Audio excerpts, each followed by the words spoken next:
Yeah, you don't gotta go crazy, but you can curse if you want a little bit here and there. We try to be a little kid friendly at 247 Fighting, but at the same time, you're a professional fighter, man. It's gonna happen. I get it. Yeah, no doubt. No doubt. I'm not trying to give Bryce Mitchell one you right now from Ariel.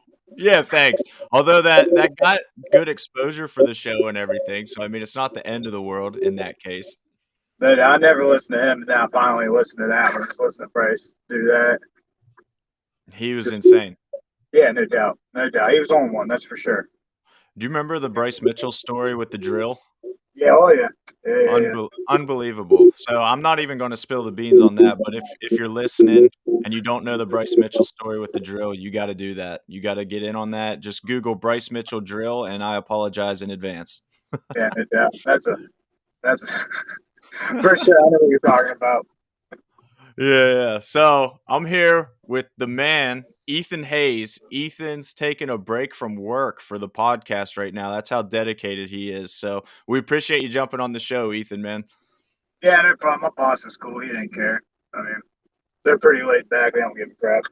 That's awesome. That's the right kind of job. And as we were just saying, before we got going live here, Ethan's side hustle, pro MMA, pro boxing. Dude's pretty okay at fighting too. 3-1 pro MMA, 3-0 pro boxing right now, man. It's been a long journey for you, dude, and I think you're healing up right now, right? What's your current status?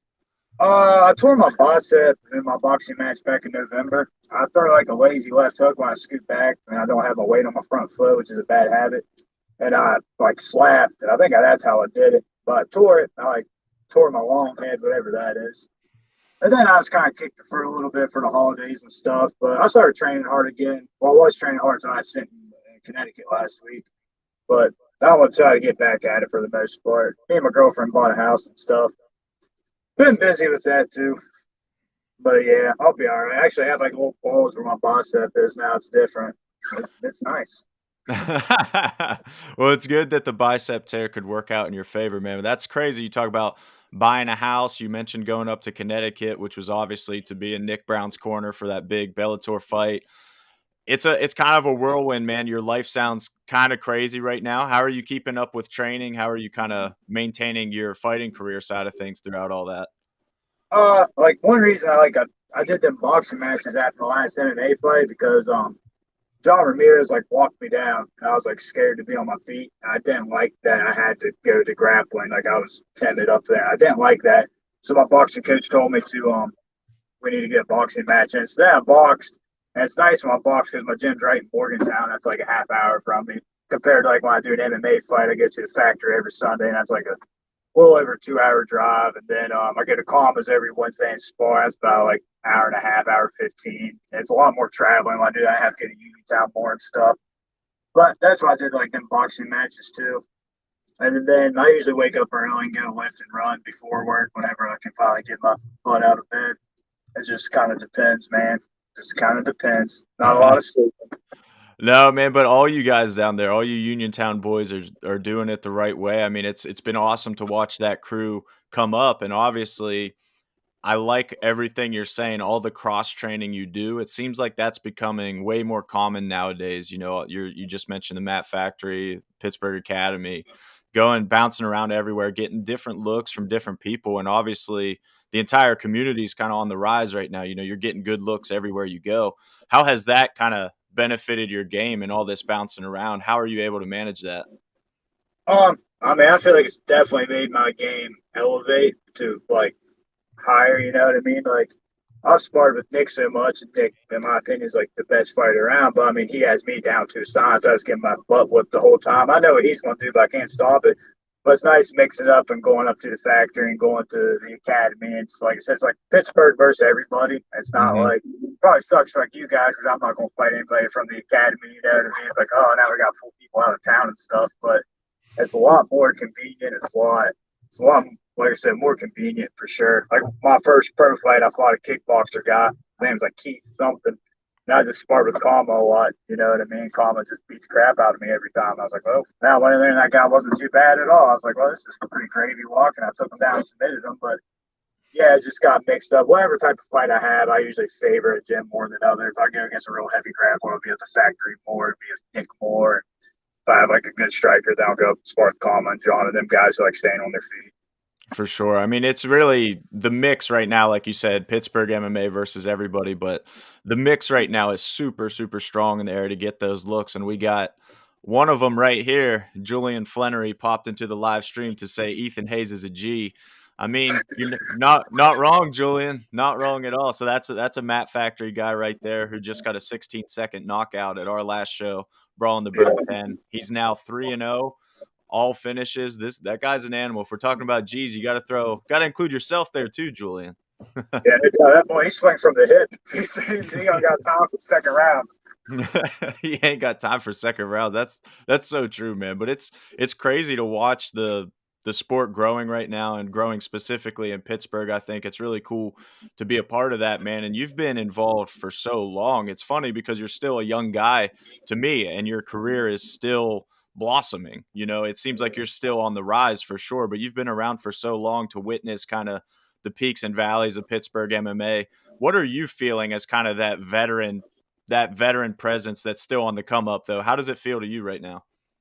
Oh, it feels good. Like whenever I was an amateur, like I mean, I'd like fangirl out whenever I'd like go to a fight and I see like I wouldn't say anything to them. They probably don't know. So I see like call them at a fight and I just put them guys on a pedestal like Mark Jericho and stuff.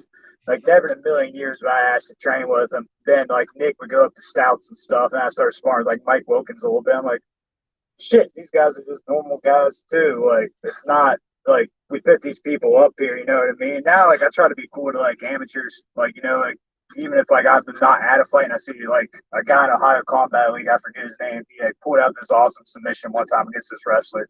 I sent him a message because I was like, man, if I was a 1-0 amateur and some guy sent me a message, like not that I'm a big deal by any means, but you know what I mean? I think that'd be super cool. But yeah, it's definitely awesome. It's definitely, I don't know, man. Like I just feel like back then, like I wouldn't have branched out here as much as I do now. Like that's all becoming one big community or whatever. You know what I mean? Like before my time, I don't think it was quite like that or whatever. I think you just kind of stayed with your own gym and fight across town and whatnot.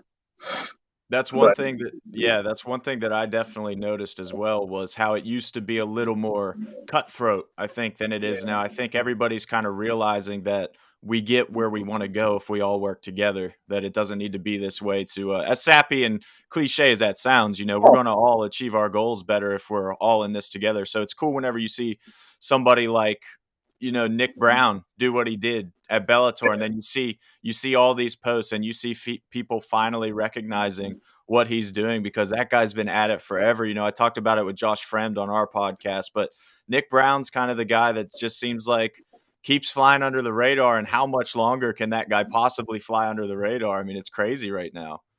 Yeah, I mean, Nick, he's been like the big brother to me since I first joined the gym or whatever. Like, he's a super quiet guy. Like, when I first went to the gym, he never said nothing to me for like 2 months. And then I did a jiu-jitsu tournament with him. And I just remember like being in the locker room and Josh actually fought that same night for like gladiators or something. He's like, hey, man, you want to go to some fights tonight? And I was like, yeah. And then after that, it's kind of been history. But, yeah, man, definitely Nick. Like, he's been around for a long time. He's fought everybody, like you said, underneath the radar. And I mean, like he's fought guys from Black House and beat him. Fought the guy last time was from TriStar. He beat Trey Ogden, which Nick like wasn't a favorite in that fight. And it's funny because me and Josh and AJ cornered him. And me and Josh were in the back, and Josh came up and goes, Ethan, everybody here thinks we're on the B side because only us four know we're the A side. And Nick submitted him like in a minute 15 or something. It's just, yeah, Nick, he's just a quiet guy, like Josh said, man. Just quiet guy, likes Dragon Ball Z, likes going jiu-jitsu, and likes hanging out. Like, that's about it. Likes going to church, and that's Nick Browne. That's freaking great. Awesome. Is there any guy who better? So first off, I guess I'll shout out Ryan Middleton, our owner here. When you were saying you weren't a big deal, Ethan, he chimed in, "You're a big deal, bro." So Ryan thinks you're a big deal. As long as Ryan does that, that's all you need. No doubt. So I want to share real quick.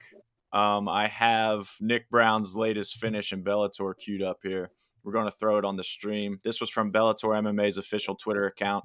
If anybody missed the fight, it was against Mandel Nalo up in Connecticut. Here's the finish. And there's the attack by Browne on Nalo. Nick Browne dropping Mandel Nalo at the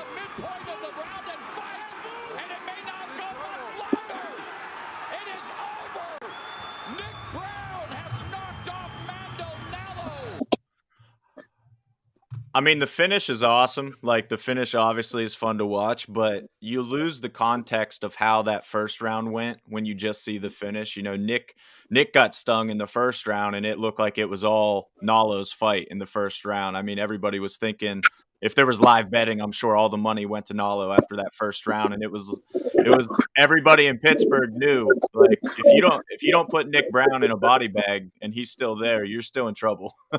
Yeah, he just stays in your face, and that was kind of like the game plan, anyways. I kind of take him down, wear him out, and Nick's pressure, I mean, it's unbearable. It's really annoying. And Nick, like I say, has kind of stayed to the plan, and he said like the first round he's looping his punches real bad, and like you're not going to connect to a guy that long. That guy was long. Like he probably wasn't as tall as me, but he just like his arms and stuff look longer than mine even, and like Spartan like Calm is super long too. And Nick, has success with him sometimes too. But you gotta throw straight. Nick's like, I see when he come in, he just sit, and Nick just beat him to the punch on that one right hand. But yeah, he definitely wasn't the favorite in that one. They did a bunch of like interviews with Mandel and stuff, and Nick he never gets the love he deserves. And I don't think he really gives a shit either, man. He just goes in, handles business, and then he goes home, and afterwards we go eat donuts, and that's about it, man. Like it's nothing extravagant after, like at all. Like he just does business and goes home. That's probably my favorite thing about Nick Browne is that it's almost a character at this point. Like you said, jujitsu, Dragon Ball Z, and church. That's pretty much all he cares about. Like let's just stick to it, stick to who I am. You know, there's so many guys in MMA who think they have to invent a character, they have to be somebody they're not. But I think it works best when somebody just fully embraces who they are, and Nick Browne has done that from day one.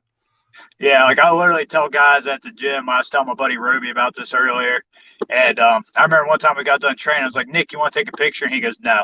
And I said, "Why?" He goes, "I'm winning fights, Ethan. People know I'm training." I just feel like that's like everybody like wants the picture, and I like you gotta promote yourself. But he just like looked at me straight face and goes, "No, I don't want to take a picture." And I was like, "Yeah, man, me either." Like, yeah, that's cool. I didn't want to picture either. What a dynamic though you two have, man. What's it like having somebody like that not only in your corner training with you, but mentoring you on that side of the game too, where, like we said, you're still young in your career. He's doing the thing in Bellator right now, got a huge future ahead still. What's it like having somebody to help you kind of with the business side of the game? It's good. You know what I mean? Like, I don't know. Like I said, Nick's always been like the bigger brother to me in every which way. And like, he like kind of tells me it's like take good fights, smart fights or whatever. And I told him I wanted to box, and he was all about it. And I go up and he just spar with me, just boxing and stuff, and still miserable. Like it's like not even so much like business. Nick will make you mentally stronger. Like not even joking. He's made me cry in my driveway an hour away after I get done whooping my ass. I remember one time he beat the shit out of me.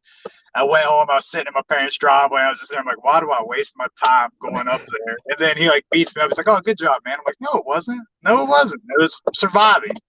But yeah, so he's kind of a big brother to everybody, like me, Josh, Carly, and like the thing about Nick too, like I said, big brother. Say I go to another gym, say it's like a jujitsu gym, and say I just get mopped up by somebody, just gets my ass whooped. I'll like pay attention. He'll never admit it, but you pay attention.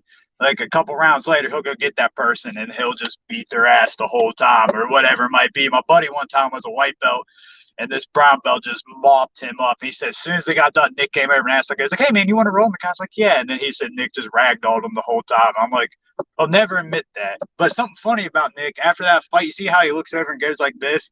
That's something he's been doing lately. AJ noticed that. Like, he'll get done one, he'll look at us and just go like this. Like, we're not surprised, but everybody else is surprised. But yeah, man, he's a stud. I mean, if you train with that guy, he's the best overall, I've ever trained with. It's crazy to hear you say that, and then that's the same exact thing Josh Fremd said when he was on the podcast. Nick Browne truly is kind of the hidden gem, I think, of Pittsburgh MMA still to this day. Even after this win, I think he didn't get the credit he deserved. But I'm going to play the clip real fast of his post-fight interview for anybody who missed it, because that was good too. That was golden. Everybody here in attendance, Bellator, let's hear it, guys. Bellator puts on a heck of a show. I want to thank my teammates, All-American, everybody in Pittsburgh MMA, putting it on the map, and we're going to carry them all the way to the top. I mean, everybody here in attendance. Oh, geez. Technology issues. Brings a tear to your eye, right? No, I have icy hot in my eye. I mean, thanking his teammates, thanking putting Pittsburgh MMA on the map, like you said, just a humble guy. It's awesome that you were a part, I think, of that camp and up there for that fight card. What was the energy, in the arena and everything? What was that whole experience like? Like when he initially dropped him, like the commissioner sent behind me and AJ, and like in Kansas, whenever he dropped Trey Ogden with a straight right, and Trey Ogden popped up, and then Nick submitted him like a couple seconds later. And me and Josh like stood up and we were hyped, and this lady was like pulling us down. I remember Josh was like trying to get on the cage, and this lady's like holding him, and Josh hit her with the Heisman. He like pushed her, but like stiff armed her, and then she like stood in front of the cage so we couldn't get in there. But like he dropped him, I jumped up, and this guy pulled me down, and he was super cool the whole time. The commissioner guy we had, and then Nick ended up pounding him out. Then me and AJ stood up, and I looked up to the stands to see if I saw anybody, because he probably had like 20, 25 people come up. I'd say roughly, probably like 15, 20, probably not 20, 25.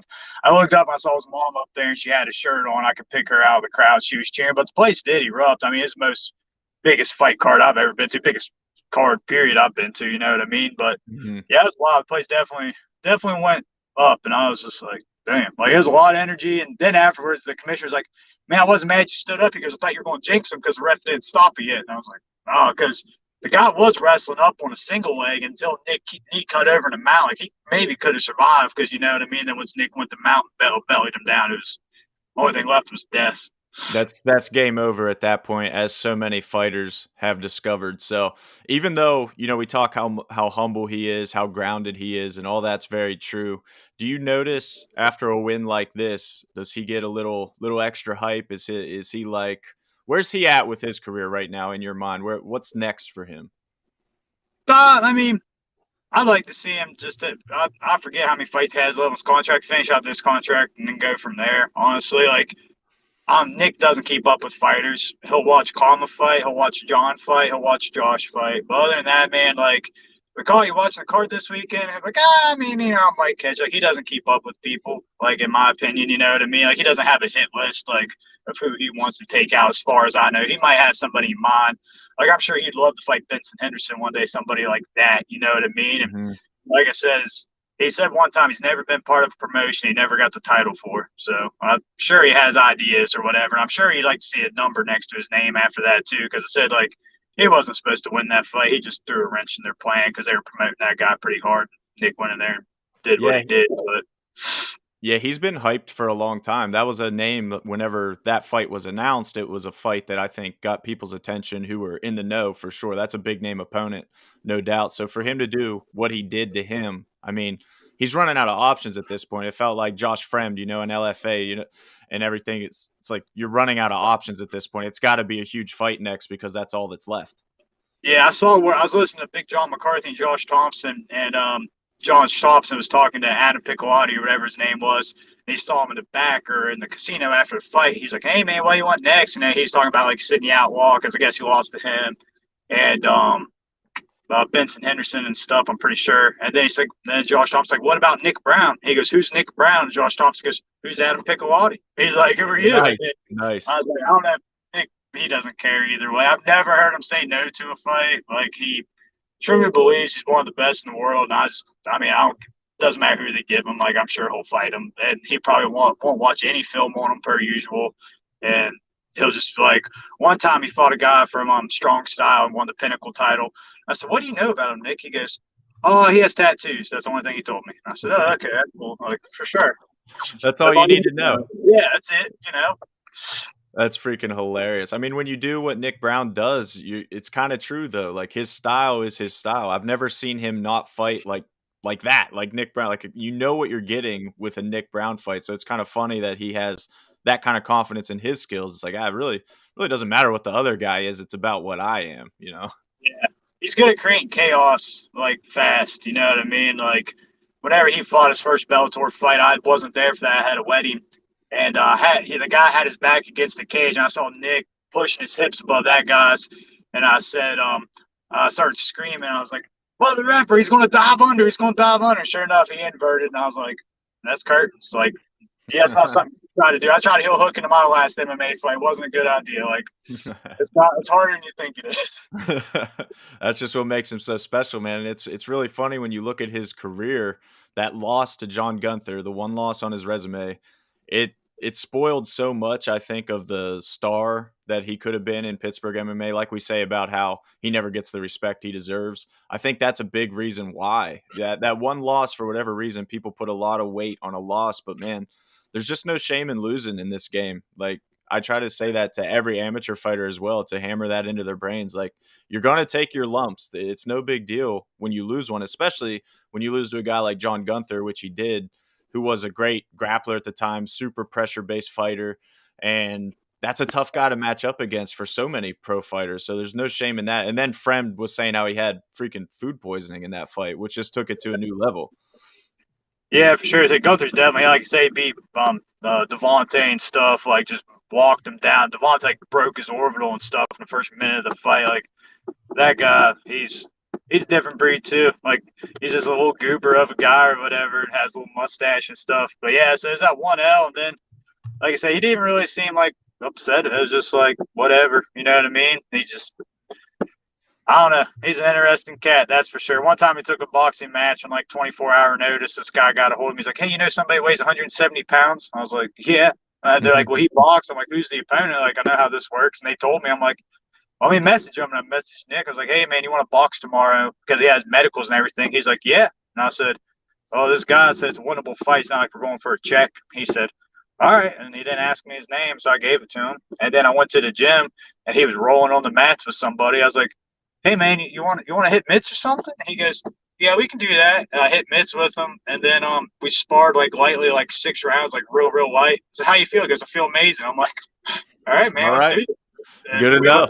He won, and he just beat the piss out of the guy for like 4 rounds. The guy was, like a B-side fighter anyway, but I was just like, I wouldn't do that. You know what I mean? Like, everybody says anytime, anywhere. Like, no, not me. Like, I don't want to get the shit beat out of me, but it's literally anytime, anywhere. Like, it's fine, but he's not going to. Like, most people don't even know that story because it's just not a big deal to him.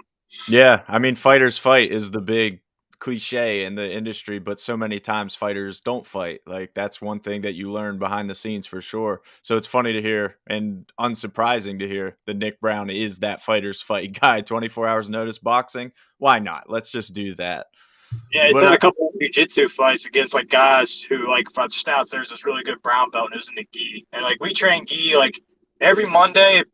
Dana White called me and wanted me to fight for the world title, and it was on a Monday. I'd be in my gi. Monday's gi day. That's the only day we really train gi hard. And Nick like fought this like world champion guy in the gi. And Nick lost. I was like, why don't you try negotiating a little bit, man? Like, tell him no gi a little bit. And he's like, nah, man, I'll do gi. I'm like, all right, man, you're right.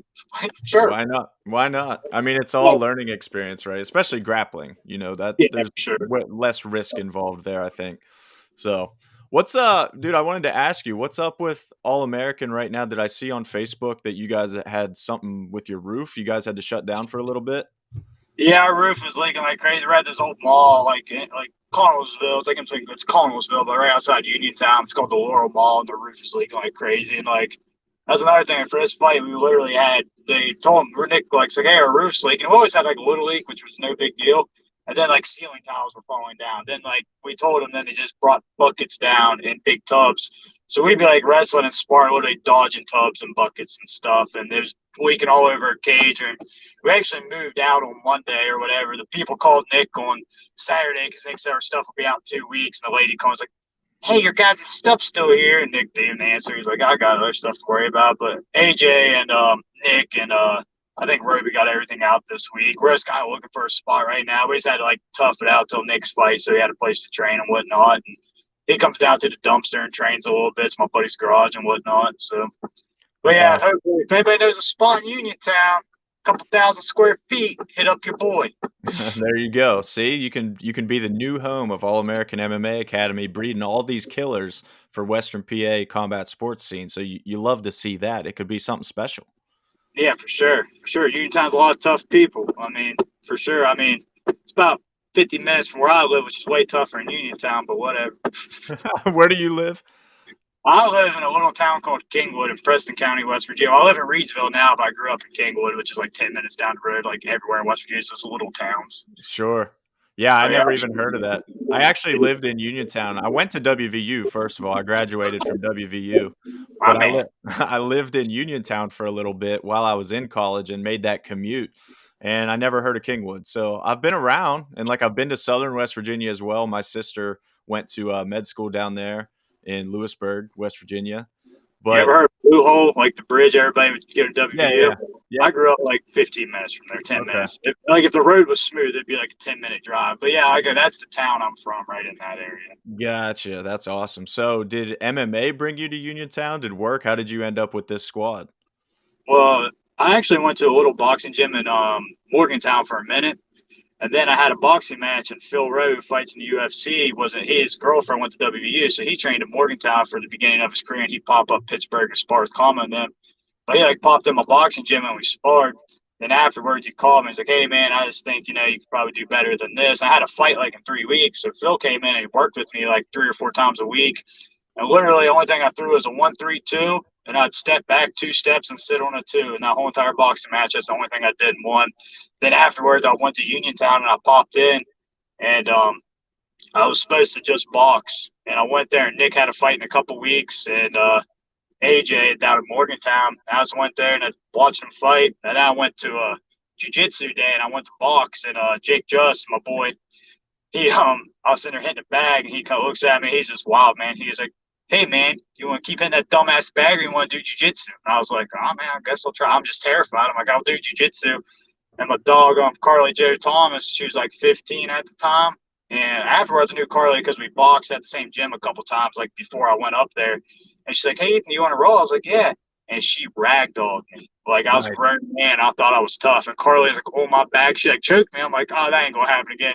And then Carly like arm drags me and takes my back again and chokes me. I'm like, this girl's dad drops her off. Like, this cannot happen to me. And then afterwards, started doing jujitsu. But yeah, Carly was like the first one that really humbled me in life hard. I mean, I was like, I'm not tough at all or whatever. But then I just started going up there, and I worked in Cheat Lake.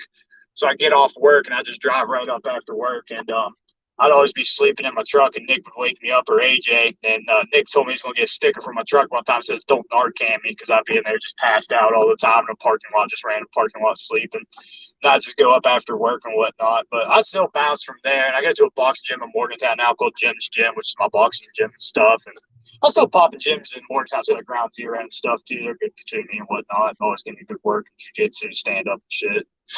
That's awesome. That's what I was gonna ask if you were working at Ground Zero at all, because that was the place when I was in college that most of the guys were training out of that was well known in the area, and they were doing good things. Good people there, man. I definitely miss those guys. Yeah, for sure. So Colin goes there, my buddy Denzel and stuff. They fight like downstate a little bit, but yeah, Colin, I mean, they beat my ass in jiu-jitsu so bad. And I'll show them things with some stand-up and stuff and wrestling. I've been going up there and giving them rounds because they're fighting downstate some and whatnot. And we've been shut down, so I just pop in and whatnot. But yeah, they've always been good to me down there and whatnot. Other than there's a couple other jiu-jitsu gyms in Morgantown too, but I don't know them guys as well. But they seem like good people too. Yeah, I think it's interesting you tell the Carly Jo Thomas story. It's funny how humbling jujitsu is for literally everybody. Like no matter how badass you think you are, your first day rolling is a bad time. Nobody enjoys that. It was an awful time. Like I said, like I thought I was tough. I'm like, man, I can hold my own. And then like literally she ragdolled me. And then like probably like then I decided to do MMA. And like probably like 2 or 3 weeks later, my kicks are atrocious still to this day. I'm not a kicker. They're awful. And at the time they were even worse. And Nick had got stitches in his eye at that fight. Well, me and my buddy Todd at the time we're going to spar. And I had no wrestling. It's even worse than it is now. And Nick popped in. It was just me and Todd and Nick there. Nick's like, "Oh, you guys want to do rounds?" I'm like, "Yeah." And it was just 45 minutes of Nick taking me down and taking me down and taking me down and taking me down and taking me. I'm just like, this sucks. This is an awful sport. There's something to sticking with it though, which you've obviously done and figured it out in the process. Why, like, what's wrong with you? I guess is my question. Why would you keep putting yourself through that? What about it was so appealing? I don't even know, man. Like, I wasn't in a lot of fights growing up. Like, I was the youngest cousin on my side. You know what I mean? My brother used to beat the shit out of me. Like, not all the time, but there's times he really beat me up. And then, like, my cousins would always harass me. Other than my cousin Justin, he's the only one that ever took up for me on the Hayes side. Nice. But yeah, I don't know. I just kept showing up, and that the reason I ever started training anyway, because I just had free time. I was like, I'll start boxing. And then I just didn't have shit else to do. And I just kept going. I mean, I ain't got nothing else to do. It's not like people like to say, I've been fighting my whole life. Like, no, you haven't. Like, you haven't.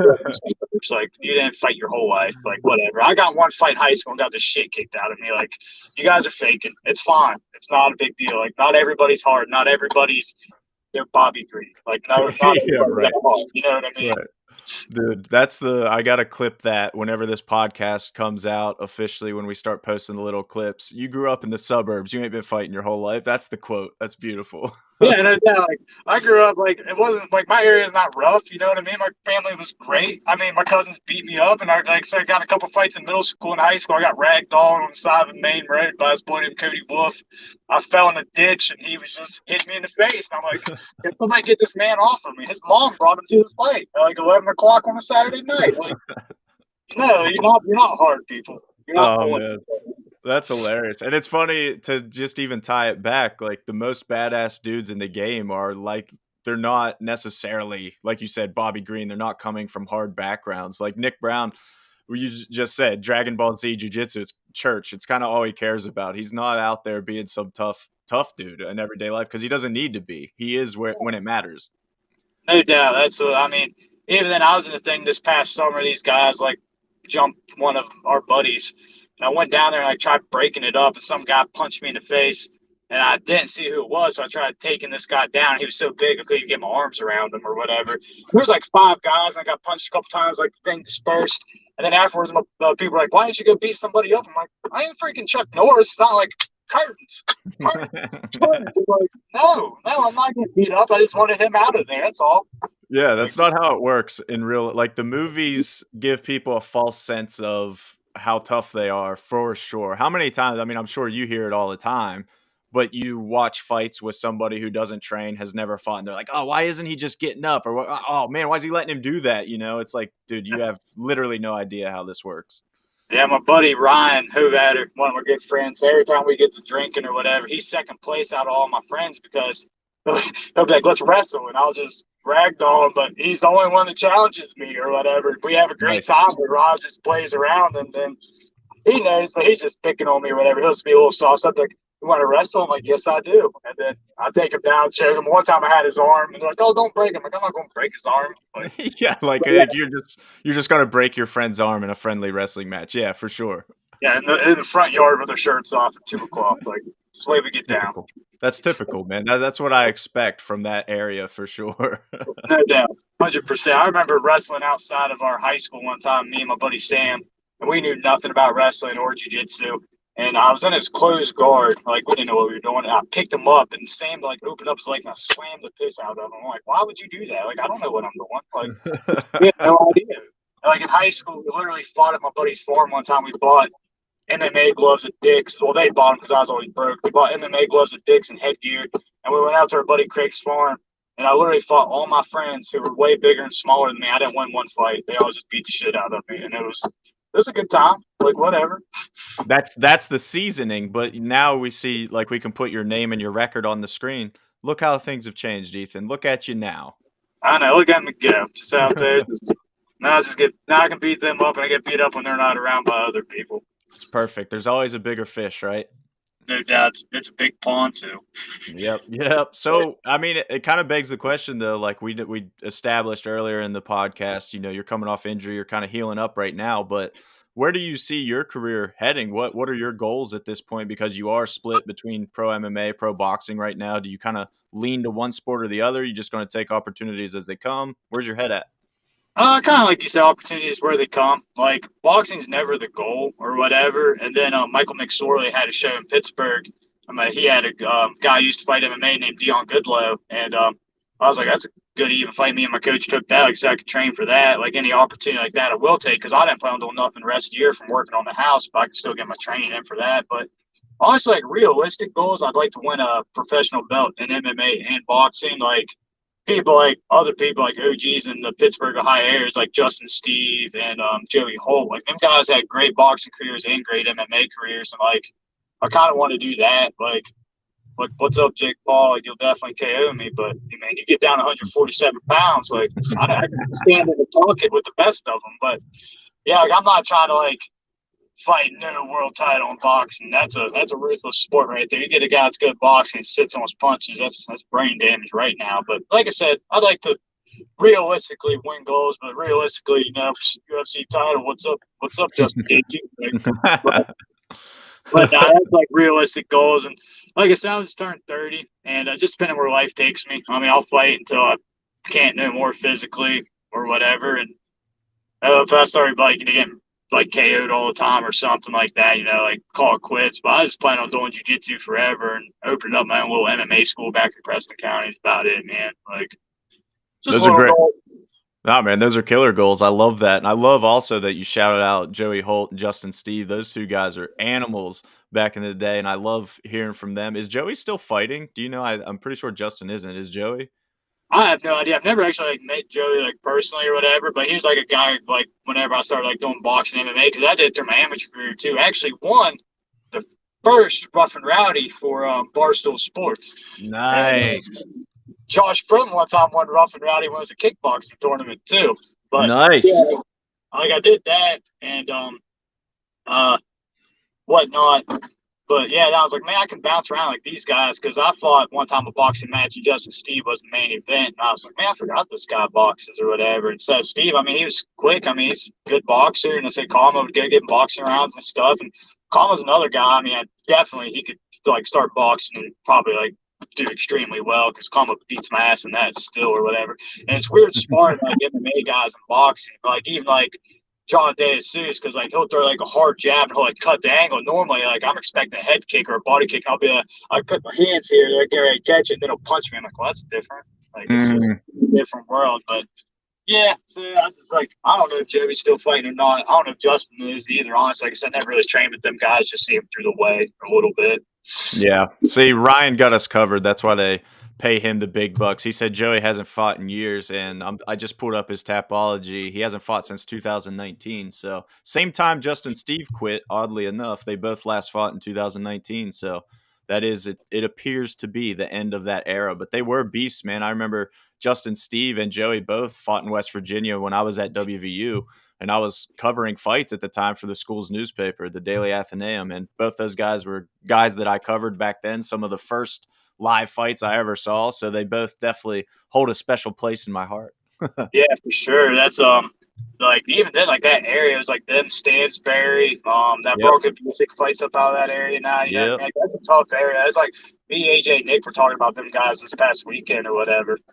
It was just like, man, them guys up there were super tough.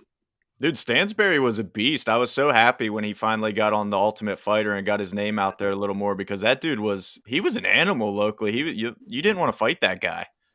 I was at a wrestling tournament a couple years ago up in Wheeling, and my high school team was wrestling. My buddy coaches, whatever, I went up and watched, and I was sitting there watching his hometown, East Liverpool, and I was like looking at the coaches. I'm like, I know that guy from somewhere. And it was him, and I was just like, damn, just like that. Like, people think they're tough. You guys like Stanbury find UFC.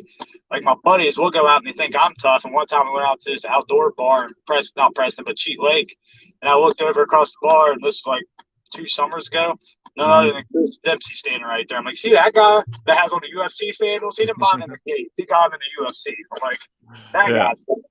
That's awesome. Yeah, it's cool, man. It's really cool to watch these guys achieve those goals, and obviously there's a lot of guys doing it right now, and that community is growing, like we said towards the beginning of this podcast, man. It's really cool to be a part of it. Those guys are going to keep coming. It feels like this area is just producing killers right now every day. When I was talking to Jake Lowry on the last podcast, it was like every day it seems like there's a new guy at the Mat Factory who's just this stud that's now this new up and coming stud that you got to keep your eyes on. And that's just the snowball effect that's happening right now, man. It's sweet, and I'm sure it feels good for you to be a part of it. Yeah, man, for sure. That's like he said, there's always somebody new. Like I'll get like the stouts on a Saturday, and I'll get somebody, and they'll be piecing me up. I'm like, who the hell is this kid? Like, it's like one thing too I noticed about coming up through amateurs. Like I name off amateurs I trained with, and then they like life takes people in different directions. You know what I mean? But I'm like, man, these people stick to these, kick shit out of me, but then they just stop. Like the juice is worth the squeeze. Just keep going. Like it'll be fine. It'll be just fine.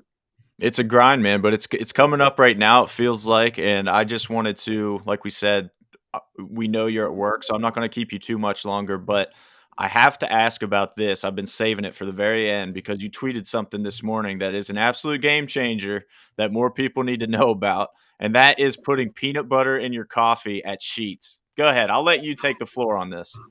Go up there, you go to hot drinks, get the mocha, and then you can get like peanut butter banana. You can get just banana and get peanut butter.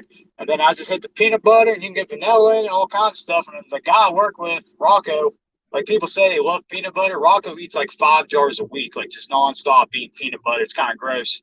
So I've been eating a lot of peanut butter. And I just get peanut butter in my coffee, put some whipped cream on it. My man Andy Anderson is supposed to try it out, but it's good. It's good every single time. And I mean, it's not Starbucks, but hey, baller on a budget. Dude, you called it. It's not Starbucks, and thankfully it isn't because it's a totally different experience. Like if you want Starbucks, go to Starbucks, but I'll do you so I'm gonna have to try your version because I've never done it that way. But my buddy in college, actually my roommate at WVU freshman year, ended up being one of my best friends ever to this day. And he used to go to Sheetz, get the iced latte, add peanut butter, frozen, sorry, not iced, frozen, where it's like a slushy almost, like slushy coffee. Add peanut butter to that, add an extra espresso shot. Dude, it is legit. I still get that now and then when I just need that. It's a treat. It's a real delicacy, man. The good people need to know about that. Yeah, I mean, I just never thought anything of it. One day, like we were on the road for work, and I was like, "This company's money. I'm gonna put peanut butter in this thing. It sucks. I'll throw it out the window." It was good. I just been getting like 8 cents, man. It's good cleanse too. It flushes you right up. It really does. And I don't know how Sheetz does it though, because I've tried recreating it at home and it's never the same. Like putting peanut butter in your coffee at home doesn't work. But whatever kind of peanut butter they're using, I don't know. It could even be a peanut butter powder. I don't know, but it just works so well and tastes so good, man. Yeah, Sheetz. That's a staple. That's a staple in every community. Yeah, exactly. Shout out Sheetz. You got to sponsor Ethan for his next fight, guys. Get that Sheetz money. Yeah, no doubt. For sure. I gave them enough over the years at 3 a.m. from WB. Exactly. That's dang sure. That's all you could do, man. Where I grew up in South Central PA is a little town called McConnellsburg in Fulton County. And Sheetz was one of 2 places to eat, literally, like maybe 3 or 4 if we're getting, the peripheries. Yeah. But you basically had McDonald's and Sheetz in terms of national chains that were there. So I know the Sheetz menu really, really well. Your boys explored that. Yeah, for sure. It's like coming home from like Morgantown whenever me and my friends used to go out. Like it's the last stop's like Saberton Sheetz, and I go in there like, where's the mozzarella sticks at? Just give me some all day. Sticks. All day. Those sticks. Oh, dude, when the fried mac and cheese came out, that was the game changer for me. I was like, I'm done. Just can't always eat clean and 100% in my diet. Yep. This show's definitely sponsored by Athletic Greens and everybody that Joe Rogan's sponsored by. It's like clearly, take them up, brush mushrooms from my brain. Yeah. Clearly, we're on the same path with Sheetz mozzarella sticks and peanut butter in our coffee. Game changing. Best life. But yeah, dude, I appreciate the time immensely, man. It's nice to finally catch up with you and get an update, on your career. Selfishly, we're excited to see you get back in that cage, and we hope it's for us and we can get you back in there, man. That you're a great fighter, and as much as you joke around and everything and talk about how people are always whooping your ass, like you got a really promising career, man, and we're honored to be a small part of it. And thanks for coming on the show, dude, and keep doing your thing. We'll definitely be in touch.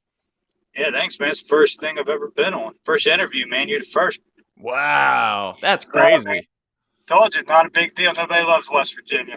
Well, except people who went to WVU. See, we're allies now, man. This is how this works. Same team. No doubt. All right, brother. We'll get back to work before you get fired. I appreciate you doing this. I guess we're later, man. Yep. Later, brother.